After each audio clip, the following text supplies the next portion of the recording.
नमस्कार, मैं शगुन रघुवंशी। आज हम महाकुंभ से जुड़े सारे तथ्यों के बारे में बात करेंगे। दिव्य, भव्य और सुगम महाकुंभ 2025 13 जनवरी से अपने शाही स्नान के साथ शुरू हो जाएगा। 13 दिसंबर 2024 को प्रधानमंत्री नरेंद्र मोदी ने महाकुंभ की अनौपचारिक रूप में शुरुआत कर दी थी। कहें तो उन्होंने महाकुंभ का शंखनाद कर दिया था। आइए जानते हैं कुंभ, महाकुंभ, अर्धकुंभ क्या है। कुंभ 4 जगह पर मनाया जाता है: हरिद्वार, प्रयागराज, नासिक और उज्जैन।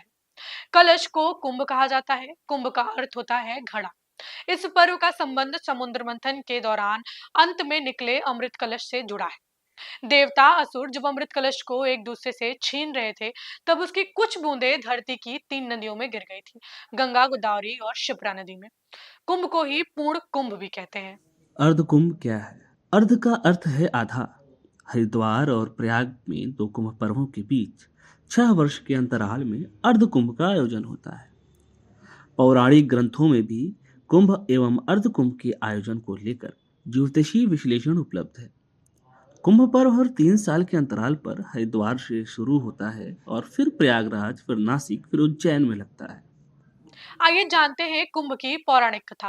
कहा जाता है समुद्र मंथन के दौरान अमृत पान करने के लिए देवताओं और दानवों में 12 दिन तक युद्ध हुआ था।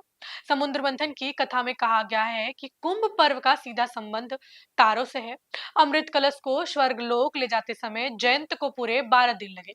देवताओं का एक दिन मनुष्यों के एक वर्ष के बराबर होता है। इसलिए तारों के क्रम के अनुसार हर 12 वर्ष में कुंभ पर्व विभिन्न तीर्थ स्थानों पर आयोजित किया जाता है। युद्ध के दौरान सूर्य, चंद्र और शनि आदि देवताओं ने कलश की रक्षा की थी। अंततः उस समय की वर्तमान राशियों पर रक्षा करने वाला चंद्र, सूर्य आदि ग्रह जब आते हैं, तब कुंभ का योग होता है और चारों पवित्र स्थलों पर प्रत्येक 3 वर्ष के अंतराल पर क्रमानुसार कुंभ मेले का आयोजन किया जाता है। अमृत की बूंदें छलकने के समय जिन राशियों में सूर्य, चंद्रमा, बृहस्पति की स्थिति के विशिष्ट योग अवसर रहते हैं, वहां कुंभ पर्व का इन राशियों में ग्रहों के संयोग पर आयोजन होता है। इस अमृत कलश की रक्षा में सूर्य, गुरु और चंद्रमा के विशेष प्रयत्न रहे थे। इसी कारण इन्हीं ग्रहों की उन विशिष्ट स्थितियों में कुंभ पर्व मनाने की परंपरा है। गोदावरी को गोमती गंगा के नाम से पुकारते हैं। सिप्रा नदी को भी उत्तरी गंगा के नाम से जानते हैं। यहाँ पर गंगा गंगेश्वर की आराधना की जाती है। आपको बता दें, देवताओं के 12 दिन मनुष्यों के 12 वर्ष के समान है। अतएव कुंभ भी 12 होते हैं। उनमें से 4 कुंभ पृथ्वी पर होते हैं और 8 कुंभ देवलोक में होते हैं। कुंभ का पर्व इन 4 जगहों पर आयोजित होता है: हरिद्वार, नासिक, उज्जैन और प्रयागराज। हरिद्वार में कुंभ। हरिद्वार का संबंध मेष राशि से है। कुंभ राशि में बृहस्पति का प्रवेश होने पर एवं मेष राशि में सूर्य का प्रवेश होने पर कुंभ पर्व हरिद्वार में आयोजित होता है। हरिद्वार और प्रयाग में दो कुंभ पर्वों के बीच 6 वर्ष के अंतराल में अर्ध कुंभ का भी आयोजन होता है। नासिक में कुंभ 12 वर्षों में एक बार सिंहस्थ कुंभ मेला नासिक के त्र्यंबकेश्वर में आयोजित होता है। सिंह राशि में बृहस्पति के प्रवेश होने पर कुंभ पर्व गोदावरी के तट पर नासिक में होता है। अमावस्या के दिन बृहस्पति, सूर्य एवं चंद्र के कर्क राशि में प्रवेश होने पर भी कुंभ पर्व गोदावरी तट पर आयोजित होता है। उज्जैन में कुंभ।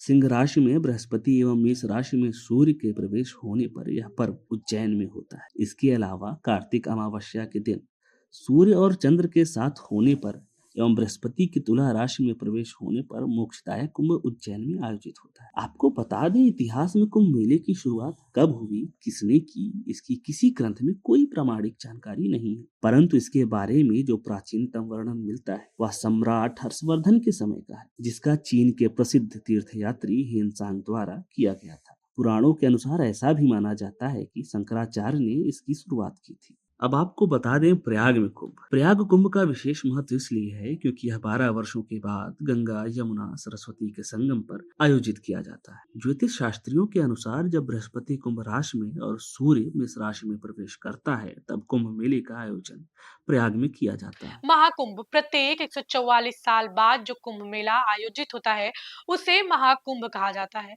इसका आयोजन केवल प्रयागराज में होता है। ये पूरे 12 पूर्ण कुंभ के बाद आता है, इसलिए विशेष महत्व रखता है। इस मेले का साधु संतों और श्रद्धालु बेसब्री से इंतजार करते हैं। धार्मिक मान्यता है कि महाकुंभ में स्नान करने से इंसान को जीवन में किए गए पापों से छुटकारा मिलता है और मोक्ष की प्राप्ति होती है। साथ ही आत्मा और शरीर की शुद्धि भी होती है। महाकुंभ के दौरान शाही स्नान की परंपरा में सबसे पहले साधु संत स्नान करते हैं और फिर आम श्रद्धालु। ऐसा माना जाता है कि महाकुंभ के समय ग्रहों और नक्षत्रों की विशेष स्थिति के कारण संगम का जल चमत्कारी गुणों से भर जाता है। दीपदान का भी विशेष महत्व होता है, जिसे पूर्णदायनी माना जाता है। महाकुंभ न केवल धार्मिक महत्व रखता है, बल्कि यह भारतीय संस्कृति, परंपरा और आध्यात्मिकता का संगम भी है।